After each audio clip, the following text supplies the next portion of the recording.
Hey folks, a quick check-in, quick plug for my next course and a very brief strumming lesson because my next class is called the Complete Strummer, 6 Saturdays on Zoom, starting this coming Saturday, 15 April 2023.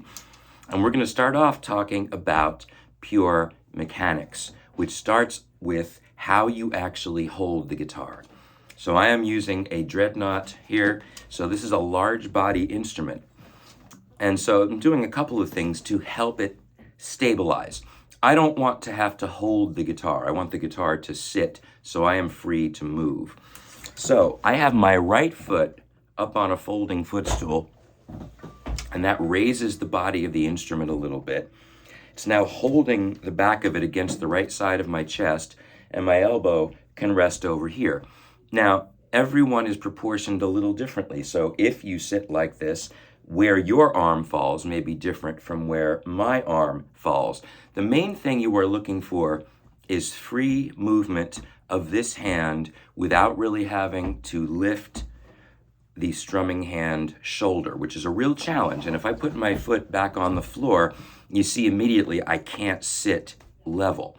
So there are different ways we can deal with this. I also have a strap, and I can just let the guitar sit over here. But notice how really it does sit to my right. If I were playing left-handed, it would sit on my left side.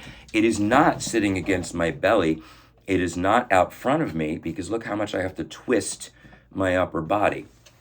So sitting or standing, strap or no strap, it's going to be more over here. There can even be a little bit of an angle this way.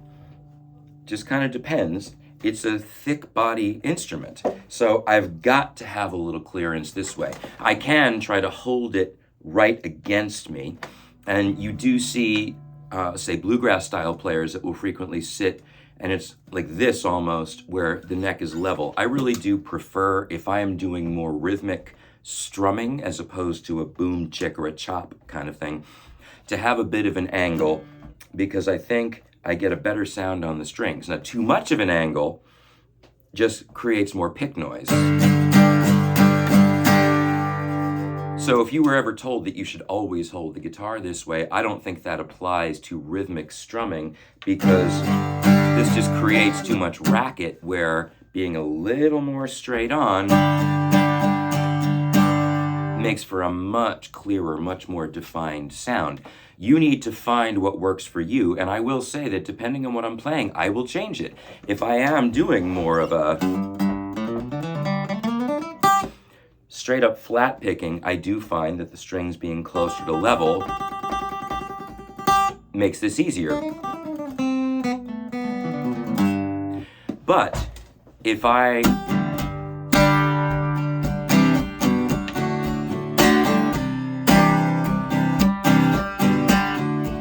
need this kind of power, I want that forearm swinging, this will work even if I have the neck pointed down a little bit. That's nice and percussive.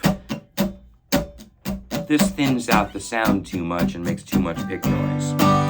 Going back to where I was with the footstool, or whatever you might use to elevate the strumming hand foot just a little bit, stabilize the body of the guitar. And then if I turn this way a little bit, I want you to notice how I am not moving straight up and down. I am swinging in and out.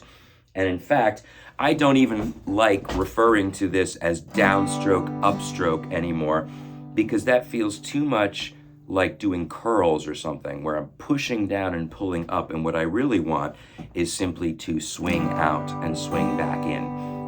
This Complete Strummer course is going to go in depth into this kind of mechanics, also into fret hand mechanics, smoothing out chord changes, and some basic harmony with understandings of primary chord progressions in particular keys, and also unlocking some of the theory that allows you to understand why some songs have chords that don't seem to belong.